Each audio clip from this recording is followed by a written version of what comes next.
everyone, buckle up because today we're going to take a deep dive into Wall Street, try to decode this closing market update from October 17th. Yeah, it's always a puzzle. It really is. Investors trying to figure out, like, what are these economic signals really saying?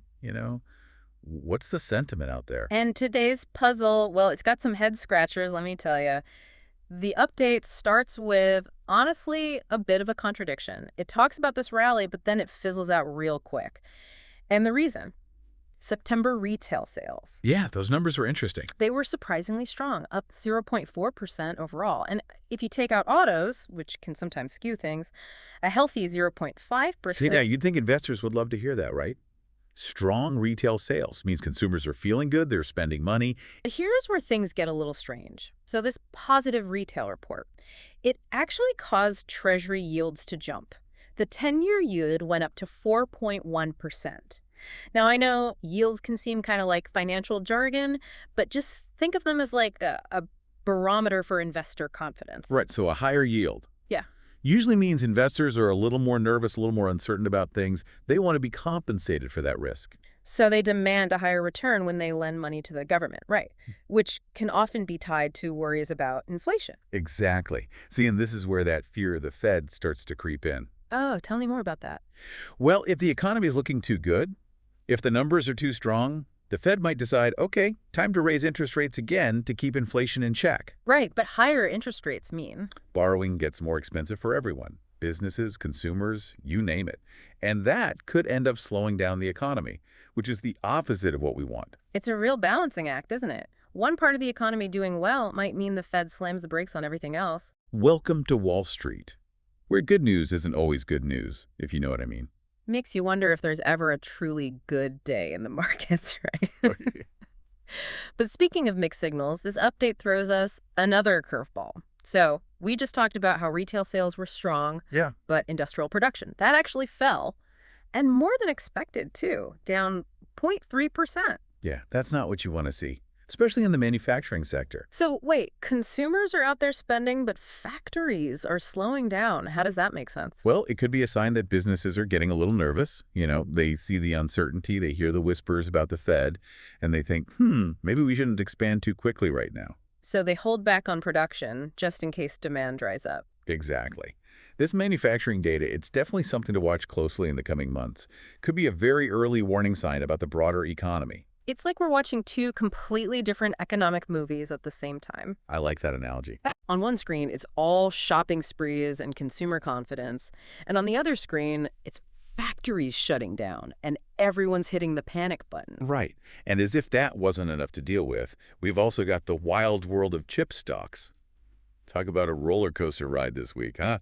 Tell me about it. Just look at what happened with ASML earlier this week. ASML. They're a big deal, key supplier for chip equipment, and their stock took a hit, which kind of sent a shiver through the whole sector. I see. So even within a single sector, like chips, you can have some companies doing great, others struggling. It's all about their specific products and who they sell to. Exactly. It's never a simple equation, right? And speaking of doing great, how about Taiwan Semiconductor Manufacturing, TSM? They're reporting a 54% jump in profit. Whoa, 54%. That's massive. How are they pulling that off when other chip companies are struggling? AI, my friend. The demand for those AI-related chips, it's through the roof. Think about it. Self-driving cars, those crazy, powerful computers they use for data analysis, even your smartphone is getting smarter every day. All those need specialized chips, and TSM is one of the big players making them. So they're basically riding the AI wave all the way to the bank, huh? You got it. It really goes to show how one specific technology, if it takes off, can have this massive ripple effect across the entire market. But it's not just about tech and consumer spending. We got to talk about the elephant in the room, the thing that makes investors really nervous. You're talking about the situation in the Middle East. Exactly. That conflict is adding a whole other layer of uncertainty to the mix, and investors hate uncertainty. The market update mentioned this too, how everyone's a bit jittery about the situation. Why is that? What kind of impact are we talking about here? Well, think about it. Geopolitical events like this, they can really shake things up. Global trade can be disrupted, supply chains get messed up, and suddenly things cost more, which fuels inflation. And then there's the energy market. Right. Any instability in the Middle East and oil prices tend to go haywire. Exactly. And that has a ripple effect on everything. Transportation costs, the price of goods on the shelves. Yeah. It's all connected.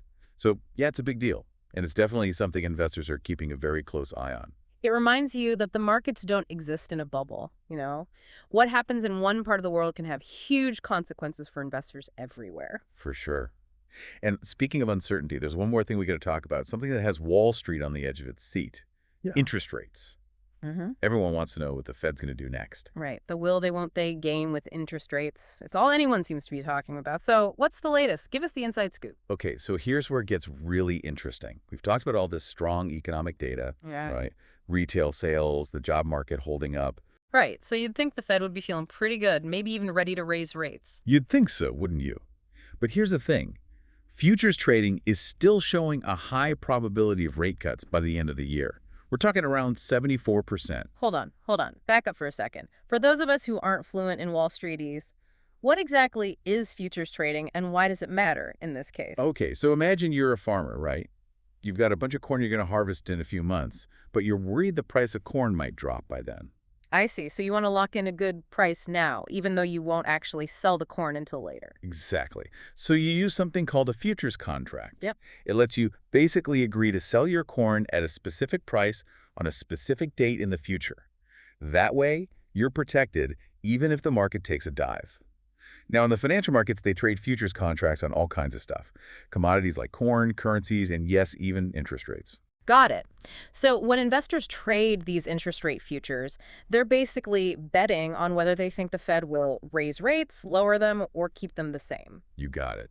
And right now, even with all the positive economic signs, those futures are telling us that investors are still betting on rate cuts, which means they're not convinced the Fed is going to play it safe and keep rates steady. Wow, that's really interesting. So the Fed is in a tough spot, huh? Totally. They've got this balancing act to manage.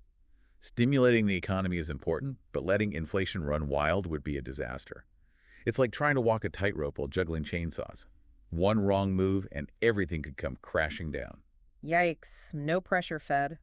But, sometimes I find that the best way to understand these complex market moves is to zoom in on individual companies and see how they're navigating things. Oh, absolutely. Mhm. Because in the end, the market is really just the sum of thousands of individual companies, each with their own story to tell. Yeah, and sometimes those individual stories can really highlight the bigger picture, like take CSX, the railroad company. The update mentioned they're having a rough time right now, and it kind of makes you think about all the different factors at play. Oh, absolutely. CSX is dealing with like a perfect storm of challenges right now. You've got hurricanes disrupting their operations, fuel costs going up and down like a yo-yo, and then there's the whole shift away from coal, which used to be a big source of revenue for railroads. It's crazy how one thing can impact another. It's like a domino effect. But speaking of companies navigating choppy waters, we got to talk about Netflix. They released their earnings after the closing bell, and boom, their stock shot up like, 4% in after-hours trading? All because they beat expectations. It shows you the power of investor psychology, right? Even with everything else going on, a little good news can really change the mood. People are still watching Netflix, still subscribing, and that gives investors confidence, especially in a market that feels kind of shaky. It's like finding a little oasis in the middle of the desert, right? A sign that not everything is doom and gloom. But okay, we've talked about a lot of companies today, but there are a couple more big names on deck, right?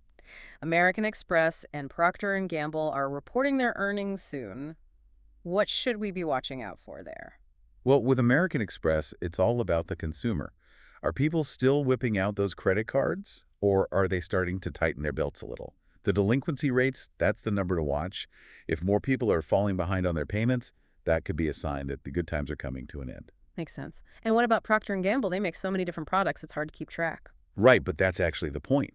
P&G, they're all about the essentials. Toothpaste, laundry detergent, diapers, all that stuff you buy no matter what.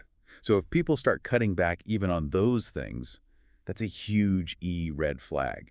It means consumer confidence is really taking a hit.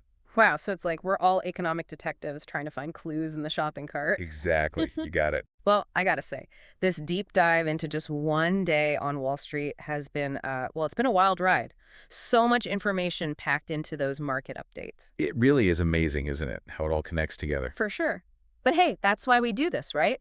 To try to make sense of it all. And the more we understand how these forces work, the better prepared we are to handle whatever comes next, whether it's a bull market, a bear market, or something in between. You said it. Knowledge is power, my friend.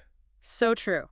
So as you go out there and face the markets this week, remember, things aren't always what they seem. Keep asking those tough questions and happy investing, everyone.